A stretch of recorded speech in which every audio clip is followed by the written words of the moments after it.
Good morning, everybody. It's Charlie once again, and welcome back to another video on the Chatting Leeds YouTube channel. It's time for another instalment of Bitesize Leeds, all the latest goings on in the wonderful world of Leeds United Football Club. Grab yourself a cup of tea, grab yourself a cup of coffee, turn the volume up if you're listening on the way to work as we dive into yesterday's news, which was Wednesday, the 23rd of August. Just before we get into it, as always, please smash that like button. Really does help get the video out there to more people. Please subscribe if you are brand new. We're nearly, we're edging ever closer now to hitting 3K, guys. So if you could do me a solid, hit that subscribe button. That would be very much appreciated. Hit the notification bell, and of course, get all of your thoughts and opinions in the comment section down below.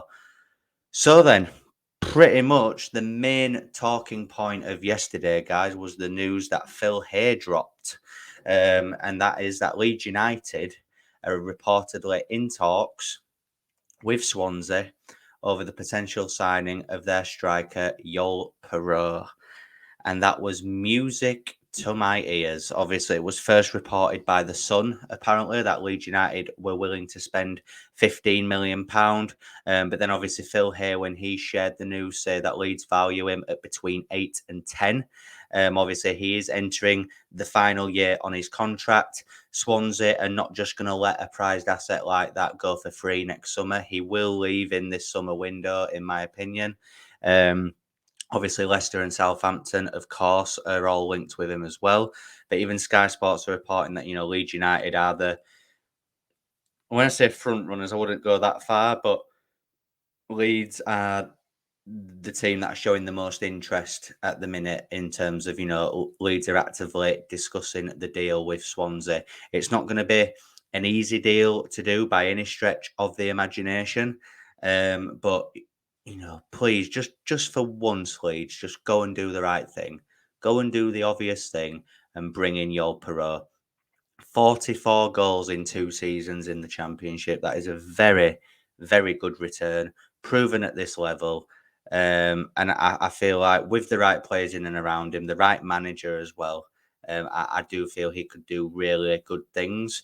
I did say in a video a few weeks back that whoever gets Yul Piroe has got a very good chance of winning the league. So obviously it's us, Southampton and Leicester that are in the mix. All three are relegated teams from last season. I'm very surprised that a Premier League team hasn't come in for him yet. And that it all seems to be Championship clubs. But I'm not bothered about that. Like I say, it was rumoured a lot this morning that Leeds had apparently made a bid. And then for Phil Hay to obviously drop the news as well that Leeds are in talks with Swansea, it just made it a bit more real. And I was saying to the lads at work, I was just like, oh, what I would do to have Yul Piroe in our team. I think, even if it was Piroe and then maybe 2 other signings, I think I'd be happy with that. If it was Piroe, O'Brien, Kamara, we are cooking. We are finally cooking in this league for me. And I think the results would definitely come. Obviously, Farker, in his second promotion season at Norwich, failed to win the opening 3 games of that season, which obviously Leeds haven't won yet either. So, it isn't a complete write-off at this point. There is still, a week left of the transfer window now. We're probably not going to have any more new signings in before Ipswich on Saturday, which is a worry because I think Ipswich are one of the most informed teams in this league. They've carried their form over from their League One promotion season last year as well. They've got a good manager. They play some really good free-flowing football, and I'll be honest, guys, I am worried ahead of this weekend's game. But yeah, as for Piroe, guys, I think we're all in agreement that he would add so much to our front line. He's not the paciest of wingers, but I feel like if he has wingers on either side that can, make runs in behind him, I feel like he can hold the ball up well, he can link others into play, and most importantly, he knows where the back of the net is, unlike a certain Patrick Bamford, who is still at our club, broken in the medical room. Obviously, there is, another development from Everton. Apparently, Everton have now turned their attention to Luis Sinisterra after talks over Willie Gnonto have apparently collapsed. As much as I don't believe this rumour, if it is true, Do Everton know that there are other players out there available that don't play for Leeds United? They've already got Harrison offers. They actively want Willie Gnonto. Now they want Cine. They wanted Tyler Adams at one point. There is other players available at other clubs, not just Leeds United. I don't. Again, I can't see Sinistero wanting to play for Everton. I think he's much. If he went to the Premier League, his ceiling's much higher than Everton. No disrespect. Um, and so is Nonto's as well, which pains me to say, given how he's acting at the moment. But Nonto's way better than Everton as well. And I think most diehard Everton fans would admit that as well.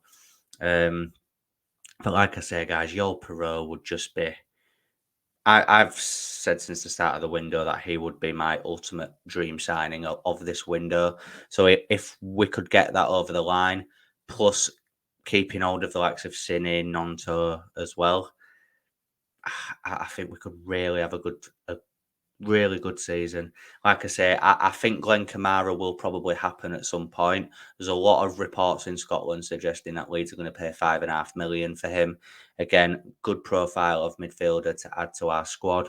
And then there's Lewis O'Brien as well, who Leeds United are apparently very interested in. So there's still a lot of work to do with only 7 days left of the window. So, hopefully Leeds United are going to have a very busy and strong week ahead in the transfer window. But that brings us to the end of this week, this morning's instalment of Bitesize Leeds. It is the last instalment of Bitesize Leeds for the week, guys, in terms of the morning uploads.